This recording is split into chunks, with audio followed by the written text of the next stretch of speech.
আসসালামু আলাইকুম। তোমাদের জন্য নতুন একটা ভিডিও নিয়ে আবার চলে এসেছি। এই ভিডিওতে কাদের উপকার হবে? যারা এই বছর 2025 সালে মাধ্যমিক দিতে চলেছো।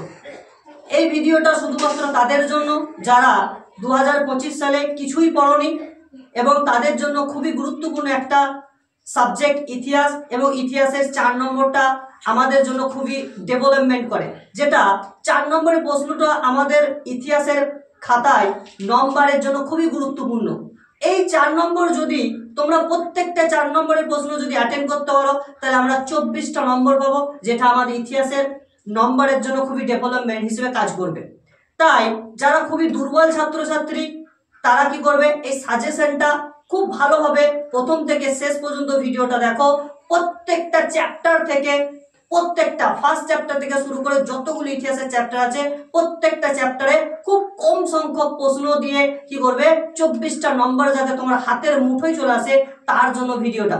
কিন্তু যারা ভালো ছাত্রছাত্রী তারাও দেখতে পারো, কিন্তু তাদের জন্য আরো বেশি প্রশ্ন করতে হবে, কারণ ভালো ছাত্রীদের জন্য, ভালো ছাত্রছাত্রীদের জন্য সাজেশনটা অতটা ইম্পর্টেন্ট নয়, তাদেরকে প্রত্যেকটা প্রশ্নই করতে হবে। কারণ খুবই দুর্বল যাদের জন্য, তাদের জন্য আমরা এই ভিডিওটা নিয়ে এসেছি। প্রথমে আমরা বুঝবো যে প্যাটার্নটা কেমন ধারা হওয়া উচিত বা কেমন আছে মাধ্যমিকের প্রশ্নপত্রে। আমরা প্যাটার্নটাকে বুঝি।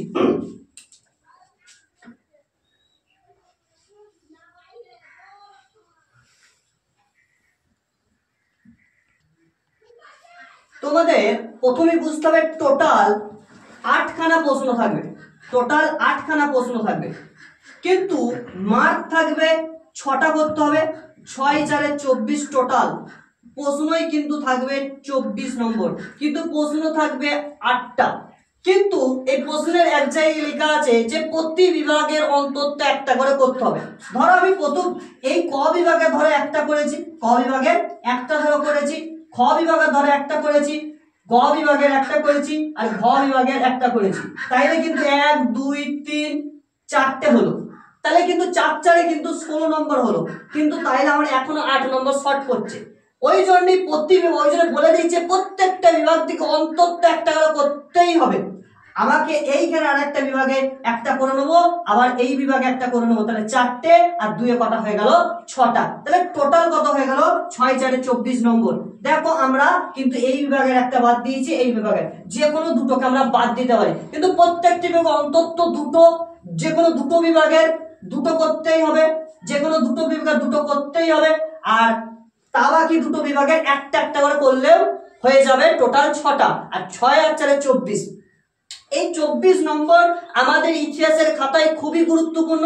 একটা কথা ছেলেরা ভাবে যে 24টা নম্বর আমাদের জন্য 15 পেলেই কাফি, কিন্তু না, 24টা নম্বর খুবই গুরুত্বপূর্ণ এবং ছেলেরা এটা বোঝে না গো। ওই জন্য আমরা 4 নম্বরের প্রশ্নকে খুবই গুরুত্ব সহকারে করবো। যদি আমরা 4 নম্বর প্রশ্নকে গুরুত্ব দিই, তাহলে কিন্তু আমার হাতে এমসিকিউ আর এসএকিউ আমার হাতের মুঠোয় চলে আসবে। এমসিকিউ আর এসএকিউ কিন্তু আমার হাতের মুঠোয় চলে আসবে, কারণ এই 4 নম্বর পড়তে পড়তে বহু শর্ট প্রশ্ন চলে আসছে।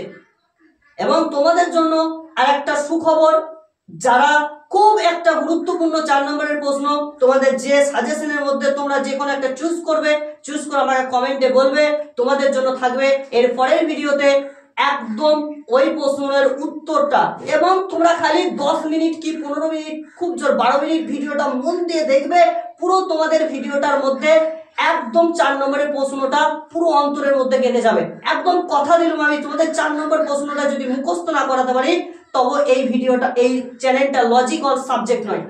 একদম তোমরা যে কোনো একটা প্রশ্ন কমেন্টে আমাকে জানিয়ে দেবে, আমি তোমাদের ওই 4 নম্বরের প্রশ্নটা পুরো মুখস্থ করিয়ে দেবো। এবং প্রত্যেকটা প্রশ্ন যদি পরকে পর বলো, তাহলে প্রত্যেকটা প্রশ্ন খুব ইম্পর্টেন্ট প্রশ্ন তোমাদের জন্য আমি কি মুখস্থ করিয়ে দেবো। একদম হাজির হবো নতুন নতুন একটা ভিডিও নিয়ে। ওই জন্যই এই চ্যানেলটা খুবই নতুন চ্যানেল। যারা এই চ্যানেল আসছো, প্রথমেই লাইক, শেয়ার, কমেন্ট, সাবস্ক্রাইব করতে ভুলবে না, এবং আমার এই ছোট্ট চ্যানেলের সাথে জুড়ে থাকবে। চলো আজকের সাজেশন নিয়ে হাজির হই। দেখো, চ্যাপ্টার 1 থেকে আমরা 4টে প্রশ্ন বাছাই করে তোমাদের জন্য 2025-এর মাধ্যমিকের জন্য সাজেশন দিয়েছি। প্রথম প্রশ্নটা নারীদের ইতিহাসের উপর টিকা। দ্বিতীয় প্রশ্ন, আধুনিক ভারতের ইতিহাসের উপাদান রূপে রবীন্দ্রনাথের আত্মজীবনী জীবন স্মৃতি। এই জীবন স্মৃতি কেন গুরুত্বপূর্ণ এই আত্মজীবনীটা? তারপরের প্রশ্ন, সরলা দেবীর যে আত্মজীবনী জীবনের ঝরা পাতা কেন গুরুত্বপূর্ণ? বিপিন চন্দ্র পালের আত্মজীবনী 70 বৎসর কেন গুরুত্বপূর্ণ? এই চারটে প্রশ্ন দিয়েছি। তার মধ্যে সবচেয়ে যে ইম্পর্টেন্ট এবছরের জন্য নারীর ইতিহাসটা সবচেয়ে বেশি ইম্পর্টেন্ট, মোস্ট ইম্পর্টেন্ট প্রশ্ন নারীর ইতিহাস। তারপরে সবচেয়ে বেশি ইম্পর্টেন্ট কিন্তু বিপিন চন্দ্র পালের 70 বৎসর সবচেয়ে বেশি ইম্পর্টেন্ট। এই চারটে প্রশ্ন। আর একটা তোমাদের জন্য সেরা ইন্টারেস্টিং এইখানে, এই চারটে প্রশ্নের মধ্যে কিন্তু আমরা 3টে শর্ট প্রশ্ন পেয়েছি। আমি আজকে বলে দিচ্ছি, পরীক্ষায় পড়বে জীবন স্মৃতি আত্মজীবনীটা কার লেখা, তখন আমরা কি লিখবো? রবীন্দ্রনাথ ঠাকুরের লেখা। কার লিখবো? রবীন্দ্রনাথ ঠাকুরের। তারপরের একটা শর্ট প্রশ্ন, যে জীবনের ঝরা পাতা আত্মজীবনীটা কার লেখা? সরলা দেবী চৌধুরী রানী। তারপরের একটা আত্মজীবনের শর্ট প্রশ্ন, 70 বৎসর আত্মজীবনীটা কার লেখা? বিপিন চন্দ্র পালের লেখা। কার লেখা?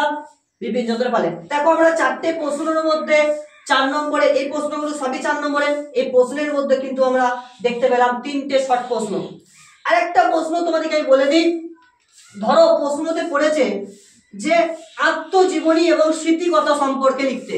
ধরো আত্মজীবনী এবং স্মৃতিকথা সম্পর্কে লিখতে বলেছে। তোমরা এই আত্মজীবনী কি করবে? পয়েন্ট করবে। আত্মজীবনী কি করবে? পয়েন্ট করবে। ধরো প্রশ্নটা আমি কেন দিইনি আত্মজীবনী স্মৃতিকথা সম্পর্কে, এটাও খুবই ইন্টারেস্টিং গুরুত্বপূর্ণ প্রশ্ন, তো আমি দিইনি কারণ আমি তোমাদেরকে উত্তরটা বলে দিচ্ছি। আত্মজীবনী কি করবে? পয়েন্ট করবে। এই যে রবীন্দ্রনাথের আত্মজীবনী তোমরা পড়লে, এই যে জীবনের ঝরা পাতাটা পড়েছো 70 বছর, ধরো 3টে তোমরা মুখস্থ করেছো, এই 3টে কি করবে? পয়েন্ট করে কি করবে? লিখে দেবে। এইখানের মধ্যে কি করবে? 3টেই কি করবে? প্যারা চেঞ্জ করে কি করবে? লিখে দিতে পারবে, একটু করে লিখে দেবে। তাহলে কি তোমার আত্মজীবনী পয়েন্টটা হয়ে যাবে। আর স্মৃতিকথা সম্পর্কে একটু পড়ে নেবে, পড়ে কি করবে? জুড়ে দেবে, তাহলেই তোমার কিন্তু একটা 4 নম্বরের নোট রেডি হয়ে যাবে। চলো আমরা পরের চ্যাপ্টার থেকে, চ্যাপ্টার 2 থেকে কিছু প্রশ্ন দেখে নিই। চ্যাপ্টার 2 এ আমরা মাত্র 5টা প্রশ্ন এনেছি 4 নম্বরের। এই 5টা করলেই আশা করি এই 5টার মধ্যেই তোমরা কমন পেয়ে যাবে। যারা ভালো ছাত্রছাত্রী তারা এক্সট্রা করতে পারো, সেটা আমি লাস্টে বলছি। আগে প্রশ্নগুলো বলে দিই। চিকিৎসা ক্ষেত্রে মেডিকেল কলেজের ভূমিকা, এটা মাধ্যমিক 18তে পড়েছিল, একদম সাল ওয়াইজ দেয়া আছে প্রশ্নের পাশেই। নারী শিক্ষার প্রসারে ঈশ্বরচন্দ্র বিদ্যাসাগরের অবদান তোমাদের দেখবে টেক্সট বইয়ে প্রশ্ন নমুনা হিসেবে কোশ্চেন হিসেবে আছে। পাশ্চাত্য শিক্ষার প্রসারে রাজা রামমোহন রায়ের অবদান মাধ্যমিক 23-এ পড়েছিল। টিকা উডের ডেসপ্যাচ MP 20 মাধ্যমিক 20-তে পড়েছিল। এবং বাংলার নারী শিক্ষার প্রসারে রাধাকান্ত দেবের ভূমিকা, যেটা মাধ্যমিক 22 সালে পড়েছিল। এই টপ 5টা প্রশ্ন তোমরা যদি পড়ে যাও একদম 100% শিওর তুমি কমন পাবেই। এরপর একটু প্রশ্ন ছেলেদেরকে একটু ঘুরিয়ে দেয়, তাই ছেলেরা লিখতে পারে না। ধরো প্রশ্নের মধ্যে পড়েছে যে নারী শিক্ষা দিয়ে দেয় না, ধরো দিয়েছে যে ঈশ্বরচন্দ্র বিদ্যাসাগর সমাজ সংস্কারের ভূমিকা। আরে বাবু, সমাজ সংস্কারের মধ্যে নারীটাও পড়ে। আমি নারীটাও যদি লিখে দিয়ে আসি, আমরা সমাজের মধ্যে কিছু অংশ পেয়ে যাবো। ওর মধ্যে যদি নারীর মধ্যেও যদি সমাজ সংস্কার প্রশ্ন করেছে, সমাজ সংস্কার আমি লিখছি। ধরো প্রশ্নটা করেছে সমাজ সংস্কার, সমাজ সংস্কার করেছে। আমি যদি নারীটা লিখি, নারীটা সমাজের মধ্যেই পড়ে, যদি আমি নারীটা লিখি হয়তো আমাকে 4 দেবে না, কিন্তু আমাকে ধরো 2, 2.5 তো দেবে। এই নম্বরটা অনেক। আমি বলছি না যে 2.5 নম্বরটা খারাপ, কিন্তু 4-এর চেয়ে তো 2.5 নম্বরটা ভালো। তার চেয়ে আমি ছেড়ে আসার চেয়ে লিখতে পারি। এটা প্রশ্ন অনেক সময় ঘুরিয়ে দেয়, আমরা লিখতে পারি না। কলকাতা মেডিকেল কলেজ সম্পর্কে টিকা পড়ে, এটাও লিখ। ধরো পড়েছে পাশ্চাত্য শিক্ষা প্রসারে রাজা রামমোহন রায়ের অবদান পড়েছে, সমাজ সংস্কারে দিয়ে দিতে পারে। এটাও আমি রামমোহনটা সমাজ সংস্কার লিখতেই পারি। কোনো প্রশ্ন কোনো স্যাররা কেটে দেবে না, নম্বর কিছু না কিছু হলেও দেবে, যেটা আমাদের ইতিহাসের খাতায় অনেক ডেভেলপমেন্ট হিসেবে কাজ করবে। উডের ডেসপ্যাচ খুব ভালো প্রশ্ন, খুব ইম্পর্টেন্ট প্রশ্ন। বাংলার নারী শিক্ষার প্রসারে রাধাকান্ত দেবের ভূমিকা পড়তেই পারে, বা বাংলার 19 শতকে সমাজ সংস্কারে রাধাকান্ত দেবের ভূমিকা পড়তে পারে। আমি তা বলে কখনোই বলছি না যে নারী শিক্ষাটা আর সমাজ সংস্কারটা এক, কখনোই বলছি না। আমি ছেড়ে আসার চেয়ে বলছি যে সমাজ সংস্কারের মধ্যে নারীটা লিখে আসা ভালো, আমি ছেড়ে আসার চেয়ে নারীটা লিখে আসা ভালো। এছাড়াও তোমরা ভিডিওটা পুরো প্রথম থেকে শেষ পর্যন্ত দেখতে থাকো, পুরো চ্যাপ্টার ওয়াইজ সাজেশন তোমাদেরকে আজকে দেওয়া হয়েছে, এবং এর সাথে সাথে থাকছে অসাধারণ সুন্দর সুন্দর তোমাদের জন্য টিপস। আমার সাথে লজিক্যাল সাবজেক্টের সাথে তোমরা জুড়ে থাকো। এর মধ্যে আজকে বলে দিই সবচেয়ে ইম্পর্টেন্ট প্রশ্ন যে এই চিকিৎসা ক্ষেত্রে মেডিকেল কলেজের ভূমিকা খুব ইম্পর্টেন্ট, খুব খুব খুব খুব ইম্পর্টেন্ট। এবং তার সাথে সবচেয়ে ইম্পর্টেন্ট প্রশ্ন হচ্ছে যে রাধাকান্ত দেবের ভূমিকা। এবং আজকের সবচেয়ে সেরা ইম্পর্টেন্ট প্রশ্ন নারী শিক্ষার প্রসারক কিন্তু খুব ইম্পর্টেন্ট। এই তিনটে প্রশ্ন সবচেয়ে, এই পাঁচটার মধ্যে সবচেয়ে ইম্পর্টেন্ট। বুঝা গেছে? চলো দেখে নিই চ্যাপ্টার 3 থেকে কি কি প্রশ্ন আমাদেরকে পড়তে হবে। প্রথমেই প্রশ্নটা পড়তে হবে কি উদ্দেশ্যে ঔপনিবেশিক অরণ্য আইন প্রণয়ন করে, বা এরকম দ্বারা প্রশ্নটা করতে পারে টিকা লেখো ঔপনিবেশিক সরকারের অরণ্য আইন। 2 নম্বর প্রশ্নটা পড়তে হবে ফরাজি আন্দোলন, টিকা সন্ন্যাসী ফকির বিদ্রোহ, চুয়ার বিদ্রোহ আর কোল বিদ্রোহ। তারপরের প্রশ্নটা বিপ্লব, অভ্যুত্থান ও বিপ্লব বলতে কি বুঝো? সরি, এটা বিদ্রোহ হবে।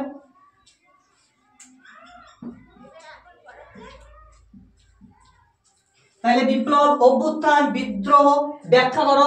তারপরের প্রশ্নটা বারাসাত বিদ্রোহের প্রকৃতি। 5 নম্বর প্রশ্নটা হচ্ছে নীল বিদ্রোহের সংবাদপত্রের ভূমিকা বা নীল বিদ্রোহে, ঠিক আছে, নীল দর্পণ নাটকে সংবাদপত্রের ভূমিকা। যাই বলুক এইটা আমরা লিখতে পারি। এই প্রশ্নটা আমরা একটু জেনে নিই। এই প্রশ্ন না বিভিন্ন রকম আসে, কমন প্রশ্নই আসে, খালি কি করে মাধ্যমিক প্রশ্নপত্র একটু ঘুরিয়ে দেয়, যেটা আমরা বুঝতে পারি না। ধরো বারাসাত বিদ্রোহের প্রকৃতি পড়েছে, প্রশ্নটা করে দিল যে তিতুমিরের যে বিদ্রোহ আছে সেই তিতুমিরের বিদ্রোহ সম্পর্কে লেখো, বা তিতুমির, ঠিক আছে, কেন বিখ্যাত ছিল, এরকম দ্বারা প্রশ্নটা। আরে তিতুমিরই তো বারাসাত বিদ্রোহ করেছিল, এইটা লিখলে উত্তরটা হয়ে যায়। ঠিক আছে, আশা করি বোঝা গেছে। এরপর নীল বিদ্রোহ সংবাদপত্রের ভূমিকা, এটা নাও দিতে পারে। ধরো লিখে দিল যে নীল বিদ্রোহে হিন্দু প্যাট্রিয়ট পত্রিকার ভূমিকা, এটাও একই। বা নাটকে নীল দর্পণ নাটকে হিন্দু প্যাট্রিয়ট পত্রিকার ভূমিকা, এই আমরা কি নীল বিদ্রোহটা লিখলেই হয়ে যাবে। বা নীল বিদ্রোহে, ঠিক আছে, বাংলার সমাজ কিরকম ইতিহাসের পাতায় ধরা পড়েছিল, আমরা নীল বিদ্রোহটা লিখলে কি হয়ে যায়। এখানে মধ্যে সবচেয়ে ইম্পর্টেন্ট প্রশ্ন আজকের এই প্রশ্নটা প্রচুর ইম্পর্টেন্ট। কি উদ্দেশ্য ঔপনিবেশিক অরণ্য সরকার, এই প্রশ্নটা সবচেয়ে বেশি ইম্পর্টেন্ট এই বছরের জন্য। দ্বিতীয় ইম্পর্টেন্ট প্রশ্ন হচ্ছে ফরাজি আন্দোলন আর সন্ন্যাসী ফকির বিদ্রোহ। তারপরের ইম্পর্টেন্ট প্রশ্ন হচ্ছে বারাসাত বিদ্রোহ, খুব খুব খুব ইম্পর্টেন্ট। আর বিপ্লব, অভ্যুত্থান, বিদ্রোহ, এটাও খুব ইম্পর্টেন্ট।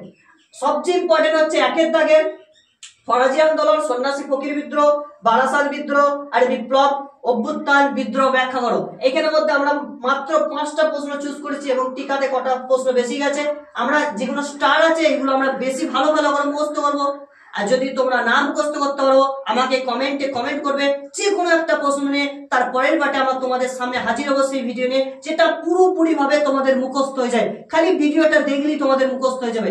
তাই তারপরের চ্যাপ্টার 4 নম্বর চ্যাপ্টারে কি কি প্রশ্ন আছে দেখা যাক। চ্যাপ্টার 4-এ আমরা মাত্র তোমাদের জন্য 5টা প্রশ্ন রেখেছি, যে 5টা করলেই তোমরা কমন পেয়ে যাবে 4 নম্বরে। প্রথম প্রশ্ন তোমাদের জন্য রেখেছি 1857 সালের মহাবিদ্রোহের শিক্ষিত মধ্যবিত্ত বাঙালির কি ভূমিকা ছিল, প্রথম প্রশ্ন। দ্বিতীয় প্রশ্ন জাতীয়তাবাদের বিকাশে রবীন্দ্রনাথ ঠাকুরের গোরা উপন্যাসের ভূমিকা কি। এই 3 নম্বর প্রশ্ন হচ্ছে মহারানীর ঘোষণাপত্র টিকা বা ঐতিহাসিক তাৎপর্য কি। ভারত সভা প্রতিষ্ঠা বা বিকাশে সুরেন্দ্রনাথ ব্যানার্জির ভূমিকা কি। তারপরের প্রশ্ন হচ্ছে জাতীয়তাবাদের বিকাশে আনন্দমঠ উপন্যাসের ভূমিকা কি। এই মাত্র 5টা তোমাদের জন্য রেখেছি।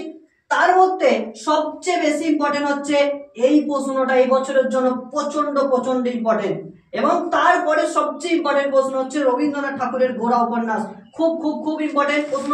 এবং এই প্রশ্ন 5 নম্বরের প্রশ্নটাও তোমাদের জন্য খুব ইম্পর্টেন্ট।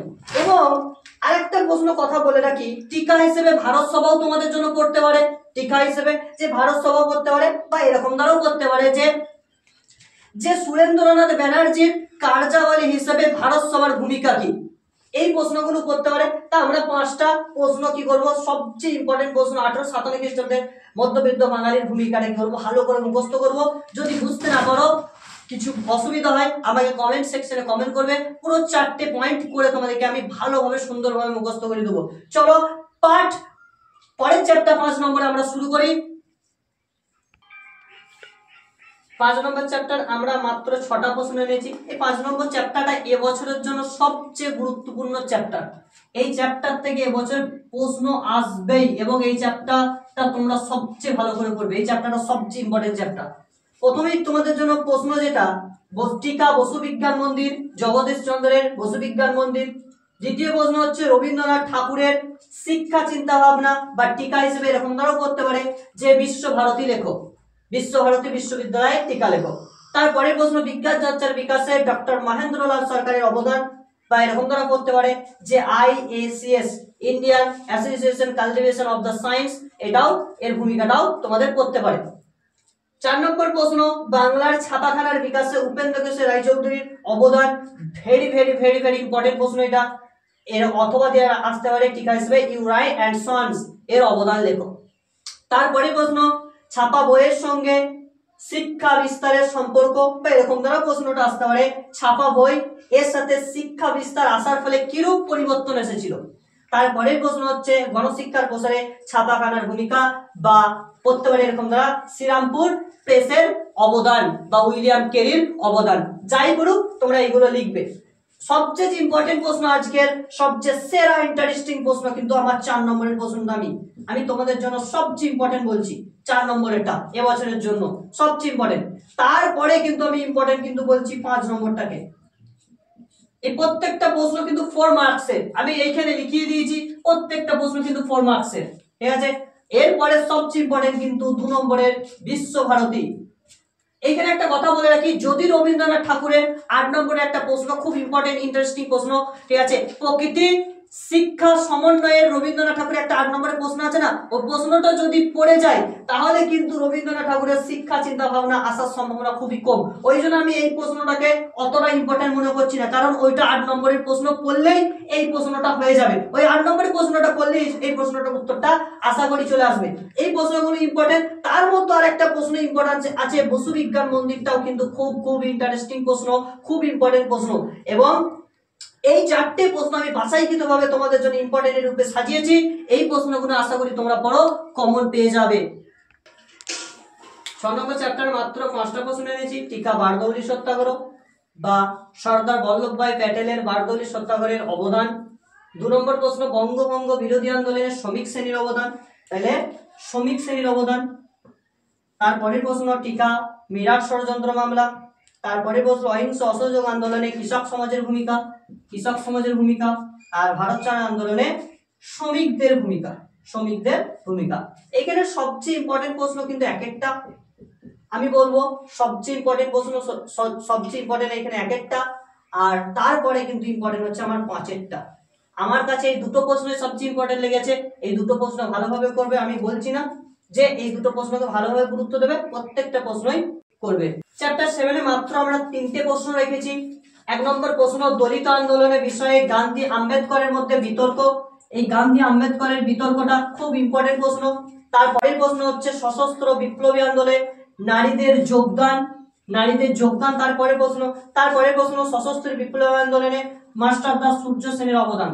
আমি বলবো এইখানের মধ্যে সবচেয়ে ইম্পর্টেন্ট প্রশ্ন কিন্তু এক একটাই। এই একের প্রশ্নটা সবচেয়ে বেশি ইম্পর্টেন্ট। এই প্রশ্নটা আসার চান্স সবচেয়ে বেশি। আমরা ওই জন্য এই প্রশ্নটা সবচেয়ে ভালো করে মুখস্থ করবো। চলো 8 নম্বর চ্যাপ্টারে কি কি প্রশ্ন হতে পারে আমরা দেখে নিই। চ্যাপ্টার 8 এ মাত্র 5খানা প্রশ্ন দিয়েছি। প্রথমেই প্রশ্ন আমি রেখেছি কাশ্মীর সমস্যা অথবা কিভাবে কাশ্মীর কি হয় ভারতের অন্তর্ভুক্ত হয়। তারপরের প্রশ্ন দেশ বিভাগজনিত উদ্বাস্তু সমস্যা, বা এরকম তারা করতে পারে যে ভারতবর্ষ যখন স্বাধীনতা লাভ করে তখন ভারতের পরিস্থিতি কেমন ছিল, বা ভারত দেশ ভাগের পরে ভারতের অবস্থা কিরকম সৃষ্টি হয়েছিল, বা টিকা উদ্বাস্তু সমস্যা লেখো। তারপরের প্রশ্ন স্বাধীনতার পর ভাষার ভিত্তিতে ভারত কিভাবে পুনর্গঠিত হয়। এই প্রশ্নটা সবাই মুখস্থ করে। আমি বলবো যে কাশ্মীর কিভাবে ভারতভুক্ত হয়েছে, জুনাগড় কিভাবে ভারতভুক্ত হয়েছে, হায়দ্রাবাদ কিভাবে ভারতভুক্ত হয়েছে, অন্ধ্রপ্রদেশ ভারত কিভাবে ভুক্ত হয়েছে, 4টে পয়েন্ট করে লিখে দিলে এই প্রশ্নের উত্তরটা আশা করি হয়ে যাচ্ছে। তারপরের প্রশ্ন জুনাগড় কিভাবে ভারতভুক্ত হয়, তারপরের প্রশ্ন হচ্ছে হায়দ্রাবাদ কিভাবে ভারতভুক্ত হয়। আমি বলবো এইখানের মধ্যে সবচেয়ে ইম্পর্টেন্ট প্রশ্ন কিন্তু 3এর প্রশ্নটা, এই প্রশ্নটা সবচেয়ে বেশি ইম্পর্টেন্ট। তারপরে যদি আমি বলি সবচেয়ে ইম্পর্টেন্ট কিন্তু হায়দ্রাবাদটা, তারপরে কিন্তু হায়দ্রাবাদ, তারপর আমি বলবো কাশ্মীর। প্রত্যেকটা প্রশ্নই কিন্তু এখানে ইম্পর্টেন্ট, কিন্তু আমি সবচেয়ে এখানে বেছে বেছে বাছাই কিন্তু আমি 3টে প্রশ্নকে ইম্পর্টেন্ট হিসেবে রেখেছি। আশা করি এই প্রশ্নগুলো তোমরা ভালোভাবে পড়বে। আশা করছি তোমরা এই প্রশ্নগুলোকে কি করবে, ভালোভাবে তোমরা পড়বে। এই ছিল তোমাদের 2025 সালের মাধ্যমিকের history suggestion only for 4 marks. এই কটা প্রশ্ন যদি তোমরা চ্যাপ্টার ওয়াইজ করতে পারো তাহলে তুমি পুরো 24 নম্বর কি করতে পারবে, পেয়ে যাবে। কিছু এরকম দ্বারাও তোমরা করতে পারো যে চ্যাপ্টার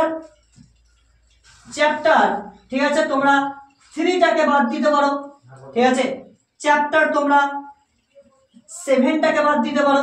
কিছু কিছু চ্যাপ্টার তোমরা বাদ দিয়ে পড়তে পারো, সব কটা চ্যাপ্টার পড়তে হবে না, কিছু কিছু চ্যাপ্টার বাদ দিতে পারো। ধরো আরেকটা বলছি আমি চ্যাপ্টার তোমরা যেটা বাদ দিতে পারো, সেই চ্যাপ্টারটা হচ্ছে তোমরা 4 চ্যাপ্টারটাকে বাদ দিতে পারো। তবু 4 চ্যাপ্টারটা খুব ইম্পর্টেন্ট। এই কিছু কিছু চ্যাপ্টার তোমরা বাদ দিয়ে পড়তে পারো, বা এই 4 এর বদলে তোমরা 2 নম্বর চ্যাপ্টারটা বাদ দিয়ে পড়তে পারো, ঠিক আছে। কিন্তু প্রত্যেকটা চ্যাপ্টারই তোমাদের জন্য ইম্পর্টেন্ট, তোমাদের 24টা নম্বর থাকবে। ওই জন্যই আশা করি এই প্রশ্নগুলো তোমরা ভালোভাবে পড়বে, তাহলে তোমরা 24 নম্বর পেয়ে যাবে। এবং এই ভিডিওর মধ্যে যে টিপস গুলো বললাম সেই টিপস গুলোকে কাজে লাগিয়ে তোমরা উত্তর লিখবে। আশা করি প্রত্যেকটা প্রশ্নই কমন আসে, কিন্তু ছেলেদের এই দুর্ভাগ্যবশত ছেলেরা প্রশ্নটাকে ধরতে পারে না বা প্রশ্নটা বুঝতে পারে না, কিন্তু প্রশ্ন কমনই আসে। ওই জন্য আমার একটা সবচেয়ে বড় অনুরোধ তোমাদের কাছে থাকবে যে কোনো প্রশ্নই আমরা ছেড়ে আসবো না। যে প্রশ্নটা আসবে সেই প্রশ্ন যদি নাও পারি, সেই প্রশ্ন সম্বন্ধে যদি বুঝতে পারি যে এই প্রশ্নের উত্তরটা অন্য একটা প্রশ্নের মতো, আমরা কি করব, মনের অনুযায়ী লিখে দিয়ে আসবো। কি হবে, পরীক্ষার খাতায় মাস্টার অত সুন্দরভাবে খাতা দেখার এখন আর সময় হয় না, তাই কোনো প্রশ্ন কেটে দেবে না, হয়তো 1 নম্বরও দেবে। ওই 1 নম্বরটা আমার কাছে খাতাতে খুবই ডেভেলপমেন্ট হিসেবে কাজ করবে। আশা করি তোমরা সবাই, আমার দোয়া রইল তোমরা সবাই ভালোভাবে পরীক্ষা দেবে। 2025 সালের পরীক্ষা তোমাদের রেজাল্ট যেন ফার্স্ট ক্লাস আসুক। এরপরে একটা নতুন একটা ভিডিও, টপ ভিডিও দেখা হবে 8 মার্কের প্রশ্ন নিয়ে। সেরা কটা প্রশ্ন নিয়ে হাজির হবো তোমাদের সামনে, কয়েকটা প্রশ্ন দিয়ে, যাতে তোমরা ফুল একটা 8-এ 8 পেতে পারো। খুব কম প্রশ্ন সংখ্যক নিয়ে তোমাদের সামনে হাজির হবো। প্রথমেই আমার ভিডিও যারা নতুন এসেছো তারা কি করবে, এই ভিডিওতে প্রথমেই লাইক, কমেন্ট, শেয়ার, সাবস্ক্রাইব করতে ভুলবে না। আর আমার এই ছোট্ট একটা চ্যানেলের সাথে তোমরা জুড়ে থাকবে। তোমরা সবাই ভালো থাকো, সুস্থ থাকো, এইটা আমার একান্ত কামনা।